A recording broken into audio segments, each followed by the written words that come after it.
Alors, par rapport à la couleur, effectivement, je vous en parlais après par rapport au chakra, mais c'est vrai que par rapport au Reiki, il y a une petite corrélation. C'est-à-dire que par rapport à la couleur de la pierre, vous pouvez la mettre sur un chakra spécifique. Peut-être c'est le moment de parler un peu des chakras. Si quelqu'un a porté une pierre à notre tour, on ne peut pas la porter, il faut la purifier avant. Oui, oui, tu as bien compris, Marinette, c'est exact. Oui. Donc les chakras, vous avez le chakra de base, le sexe, c'est rouge. Des pierres rouges, comme le corail, se mettent plutôt à cet endroit. Quoi qu'on peut les mettre aussi sur d'autres chakras ou d'autres endroits spécifiques pour une action particulière. Le chakra au-dessus du nombril, le hara, le orange, donc c'est plus le ventre, l'estomac.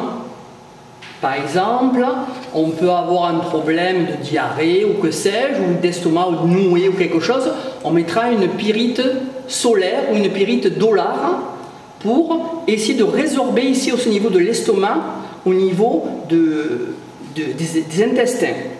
Dessus, le nombril, dessus le plexus solaire, il est jaune, c'est le plexus solaire, et effectivement c'est là où on dégage des centres d'énergie et qu'on peut canaliser.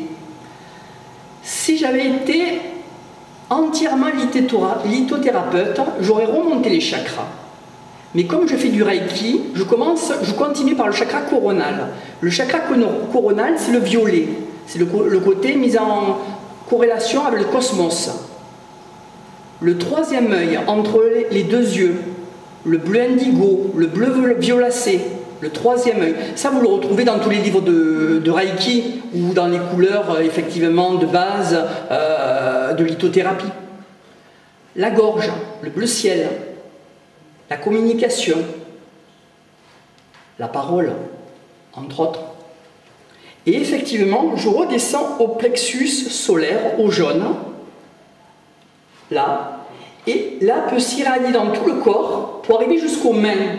Et là, on peut apporter un soin en Reiki. C'est pour ça que je vous ai fait les couleurs montantes et les couleurs du haut vers le bas, vers le jaune, parce qu'elles peuvent se diffuser par les mains et on peut faire un soin en Reiki. Mais on peut faire un soin pas uniquement sur des êtres humains. On peut faire effectivement sur les êtres humains, c'est important, mais on peut faire à la demande, il faut avoir les autorisations. En tant qu'enseignant Reiki, on peut faire une action à distance aussi, c'est pas gênant, on est formé aussi à ça. Mais on peut faire aussi un soin sur un animal, sur un végétal. J'ai ma tante Claudine, sa verveine, qui commençait à battre de l'aile. Si chaque année elle le revoit fleurir, c'est vrai qu'il y a quelque chose qui s'est passé. Sur un végétal, on peut faire quelque chose. Sur un cristal, je reprends le quartz, il a été blessé ici, on l'a percé. Ici, par une imposition Reiki des mains, j'essaye de le soulager. Mais les soins à distance, il faut une photo? Pas spécialement une photo, c'est en Reiki, on peut faire, ça c'est notre démarche, ça s'écarte un peu du thème aujourd'hui, Marinette, mais effectivement, simplement par des symboles, par des impositions de mains spécifiques à une pensée spéciale, à une personne, ou à un animal, ou à un végétal, ou à une entité aussi, on peut se mettre en relation et essayer d'apporter un soin. Alors, on ne fait pas des miracles, il faut être honnête. Si on ferait des miracles, il y aurait le pèlerinage. Quoique, on fait attention qu'il n'y ait pas le pèlerinage, c'est aussi important ça. Les gens savent, c'est par les résultats. Si vous portez des cristaux, c'est que vous pensez que vous êtes bien avec. Si vous n'étiez pas bien avec, vous ne l'emporterez pas. Ou alors, on ferait notre démarche, je le pense sincèrement. Mais il y a des résultats, et j'en suis persuadé qu'il y a des résultats. Je ne convainc personne, chacun est libre, c'est important, et a son esprit critique. Mais je pense qu'il y a beaucoup de résultats grâce aux cristaux. Et l'opale, enfin là c'est l'opale noire, qu'est-ce qu'elle apporte comme... Alors c'est plus dans l'ancrage, par rapport à sa couleur noire, c'est dans l'ancrage, le côté de la relation à la terre-mère, à la Pachamama. Si vous êtes trop rêveuse et trop abstraite, ça vous apportera un côté plus cartésien, un enracinement dans la terre. Ici, c'est une autre pierre noire, c'est une larme d'Apache. La larme d'Apache est assez puissante, je la pose La larme d'Apache, il suffit d'une vingtaine de secondes ou 30 secondes à un endroit spécifique où vous avez une douleur pour vous l'enlever. Ça paraît fou. Ça paraît fou, effectivement. Ça s'écrit comme larme. Une larme d'Apache. Ah bon? Eh bien, ce soir. Donc on la trouve en Amérique alors. Elle est magnifique. Entre autres, oui. On la trouve ici aussi. Excusez-moi, je n'ai pas entendu. La larme d'Apache, vous avez dit la propriété. La larme d'Apache, par rapport à un mal que vous ayez, vous le posez sur la partie spécifique à traiter, ça vous l'enlève. Mais vous les laissez combien? Ce soir, je vais l'utiliser. Je viens de le dire, Marinette, entre 20 secondes et 30 secondes. Ah, d'accord. Ici, c'est une pierre aussi de la mer, c'est un nodule polymétallique. Le nodule polymétallique, je l'ai mis un peu parce que j'affectionne particulièrement, il m'a été donné par un de mes oncles, qui allait notamment à Jakarta, qui s'occupait notamment, quand il était vivant, c'est vrai, de repérer des bandes de nodules polymétalliques sous la mer. On descend en soucoupe plongeante à 2 km ou à 3 km sous la mer. Il y a ce genre de nodules qui contiennent du nickel, du manganèse, du cuivre, du cobalt, de l'or, de l'argent. Dans les années 80, on misait fort sur des matières premières nouvelles, entre guillemets, ou qui étaient non exploitées. Et on faisait des recherches de ce type de nodules polymétalliques qui étaient sous la mer. On pensait qu'en allant les rechercher, ça permettait d'avoir des matières premières. Par contre, ça s'avérait trop difficile et trop onéreux pour les rechercher toutes. C'était plus important, c'était financièrement plus raisonnable, entre guillemets, d'utiliser donc du pétrole. Mais c'est rare quand même, ça, non? Oui. On en trouve rarement de ça. Eh bien, il faut que vous descendiez, Simone, à 2 km sous l'eau, ou à 3 km sous l'eau, en soucoupe plongeante, comme je viens de dire. Alors, par rapport au corail dont on sait que c'est pas minéral, c'est minéral, ça veut dire que c'est d'origine volcanique? Alors, je vous ai dit, c'est plutôt de la métallurgie. Donc on utilise, je vous ai cité tous les métaux, et donc effectivement ce sont des métaux qu'on utilise en lithothérapie, entre autres sur le chakra du hara, notamment pour l'estomac et pour le ventre. Alors que ça se trouve dans l'eau. Entre autres. Ici une tourmaline verte. Les tourmalines vertes, sur un petit macle de quartz, alors, a la propriété d'être une pierre de guérison. Elles sont rares, hein. Elles sont de plus en plus rares. Il y en a de moins en moins. Bêtement, on les utilise, mais aussi, on n'y prend pas assez soin, on peut les casser, elles peuvent se casser, effectivement, tomber, tout ça. Donc il faut prendre très attention des pierres. C'est un respect, parce que moi j'ai peut-être un certain âge humain, mais ça c'est des milliers d'années. Même si c'est petit, que c'est pas géant, il y a des géants que c'est des milliers et des milliers d'années. Ça mérite le respect. Là, la tourmaline noire pour la protection, et ici la tourmaline verte pour la guérison. Alors, quand vous parlez de guérison, c'est... Alors, la guérison, une question simple, voulez-vous être béni ou voulez-vous être guéri? Oui. Quelle est votre démarche? Est-ce que vous voulez vivre en paix avec vous-même, et peu importe la matière et les conséquences que ça entraîne, ou voulez-vous être guéri, coûte que coûte, et de ne pas faire d'autres démarches? Elle guérit. Elle vous aide à guérir. C'est une aide à guérir.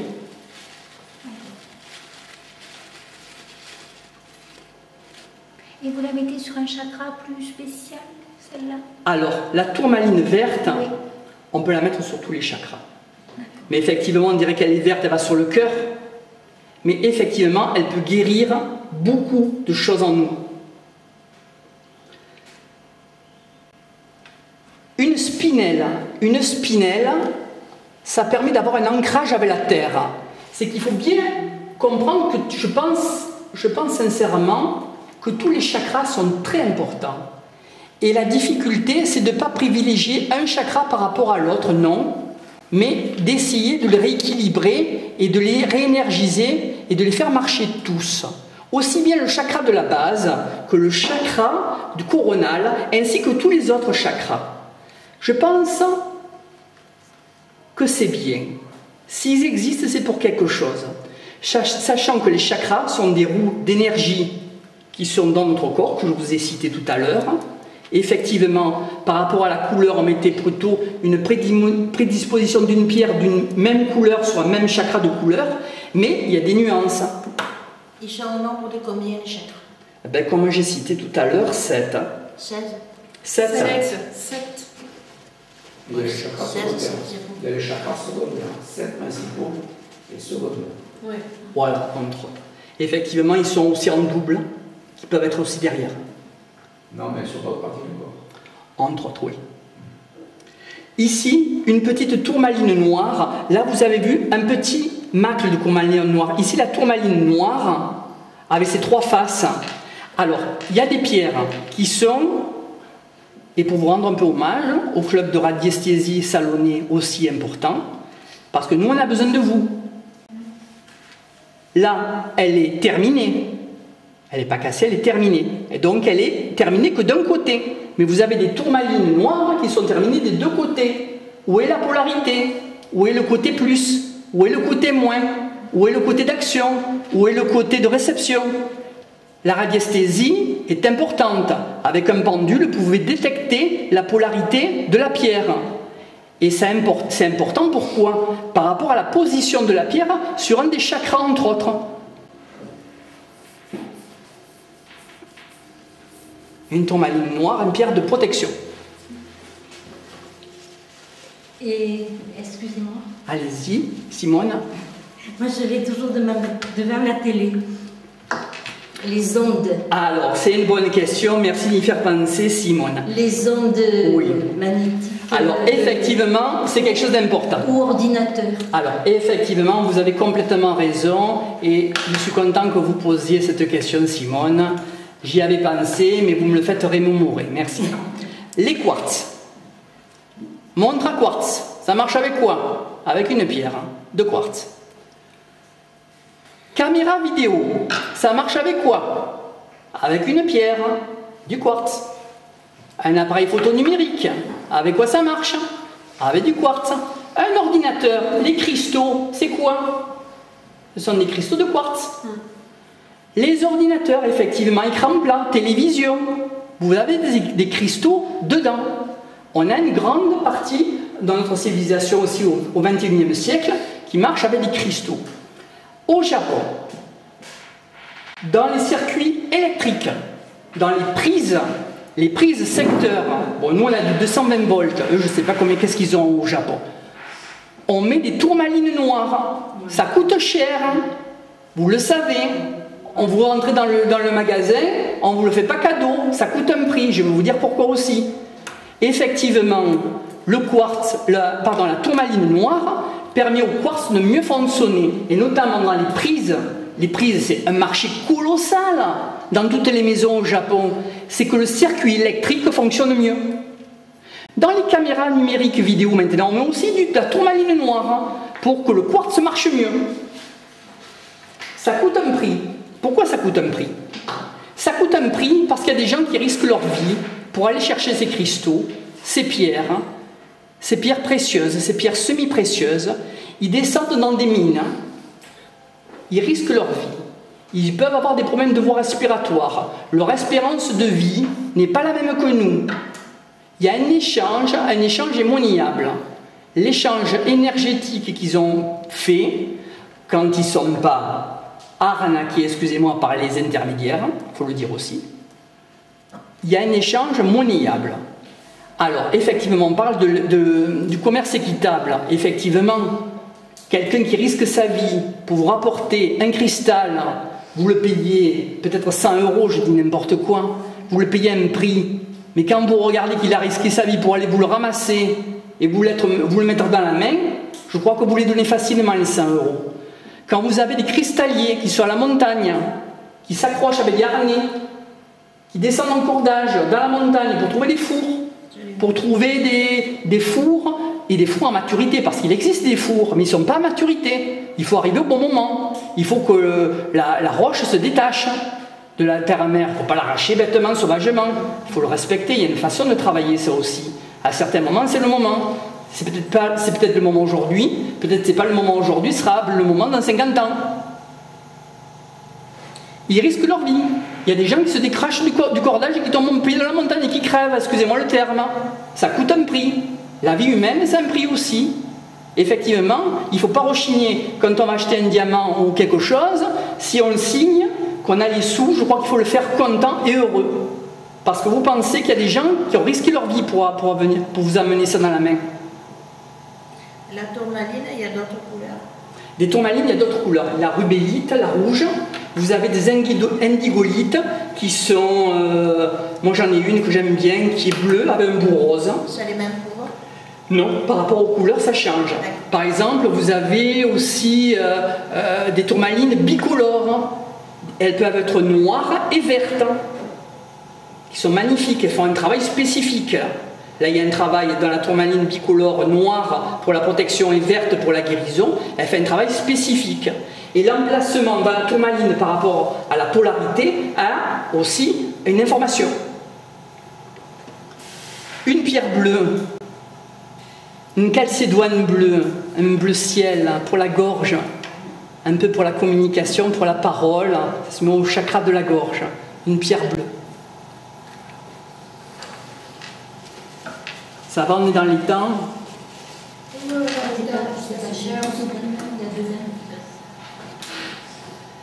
Et voici une pierre de lune.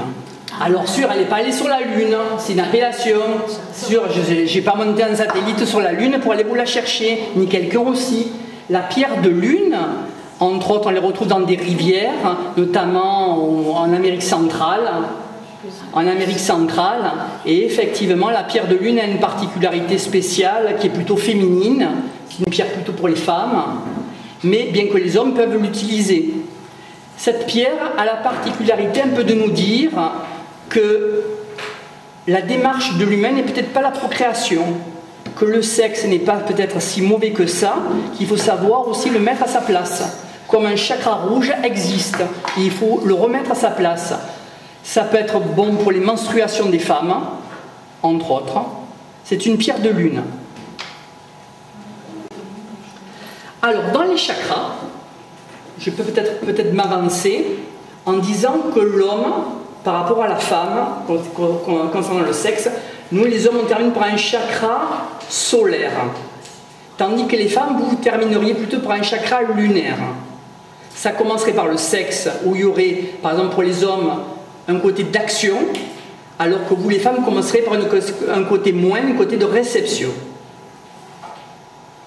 J'utilise un conditionnel d'interprétation parce qu'il n'est pas impossible qu'on puisse me contredire et pourquoi pas la discussion est ouverte. C'est difficile de savoir quelle est la pierre qui nous convient. Oui. Oui, mais disons que quand on a une attirance pour une pierre, ça ne veut pas dire que quelque part c'est celle qui nous convient le mieux. Eh bien, c'est ce que je vous ai dit tout à l'heure. Effectivement, personnellement, je suis intéressé par des quartz transparents. C'est pas bon pour moi. Il faut que pour un ego, je le freine. Et il me faut plutôt des quartz fumés. Donc c'est trompeur. Ne vous fiez pas aux apparences. Il faut déjà bien savoir se connaître. Effectivement, c'est juste. Une cornaline. Alors voilà, ça c'est intéressant. Là, je vous apporte un petit quartz ES qu'on met sur des paupières. Les paupières pour les yeux. Quartz ES. ES en anglais. E-Y-E-S. Alors, ils se vont par paire. On a 2 yeux normalement, quand on a de la chance, sachant que tout le monde n'a pas aussi la chance d'avoir 2 yeux. Et c'est important aussi de le comprendre. Excusez-moi. Oui. C'est celle-là? C'est celle dont je parle, c'est effective. Une cornaline, vous avez dit. Une cornaline. Quartz ES aussi. Et oui. Alors, la forme est un quartz ES et elle marche par paire. Là, je vous en présente un.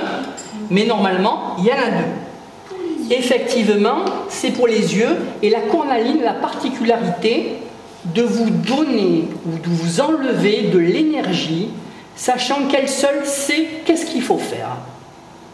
Si à un moment vous ne savez pas s'il faut vous enlever de l'énergie, vous donner de l'énergie, vous utilisez de la cornaline et vous lui faites confiance. Il y a des cristaux comme ça qui sont spécifiques et qui sont très bien.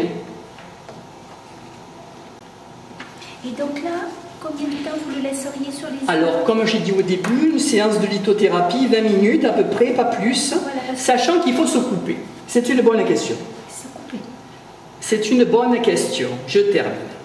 Sachant qu'une séance de lithothérapie, vous ne partez pas comme ça. Vous vous coupez. C'est-à-dire, personnellement, qu'est-ce que je fais? Après une séance de lithothérapie, je claque 3 fois des snaps S-N-A-P. Là, j'ai fait un snap. Mais je fais 3 fois dans la terre. Et je souffle dans mes mains, dans le ciel. Et vous le faites 2 ou 3 fois. Et là, vous êtes coupé. Et vous pouvez continuer votre vie. Si vous ne faites pas ça, qu'est-ce qui peut se passer? Vous pouvez avoir des trous auriques. C'est très dangereux. Un trou aurique, c'est de l'énergie qui s'échappe de votre corps par un endroit, n'importe où, et vous dépérissez, ça peut arriver. Ou vous avez une immunité moindre, et c'est dangereux. Si vous vous coupez, vous vous protégez. Si vous avez un trou aurique, ça peut arriver. Ça peut arriver. On a affaire à des quartz laser. Des quartz de ce type, plus longs comme des aiguilles. Avoir affaire à des personnes compétentes pour le faire. Personnellement, je ne suis pas compétent, je n'ai pas cette compétence. Je connais des amis qui l'ont. Donc, si par exemple vous avez un trou aurique dans le bras, elle vous ouvre le bras avec le laser. Alors, c'est invisible, mais ça existe. On vous ouvre le bras, on colmate le trou, on coud, et on refait une plastie dessus grâce au laser cristal, Et vous êtes parti, et vous êtes coupé, et vous êtes sauvé. Excusez-moi. C'est invisible. Sachant que le laser, vous avez des techniques médicales avec des lasers. Vous ne voyez rien, mais effectivement, vous opérez une cataracte, on fait quelque chose avec du laser. C'est pas parce que vous ne le voyez pas que ça n'existe pas. Il y a du visible, il y a de l'invisible. Les cristaux ont un côté énergétique, je pense, qui existe et qui se matérialise dans l'invisible. Effectivement, vous êtes tout autour, vous percevez les énergies. Même si je vous dis on ne les touche pas, mais on perçoit les énergies. Il y a un côté invisible qui est indéniable, qui vous arrive près de vous. Effectivement, plus on est près, plus on le ressent peut-être. Ou si vous avez une sensation, une sensibilité particulière, vous pouvez le percevoir. Mais c'est dans l'invisible. Mais ça veut dire que ça existe. Vous me suivez ?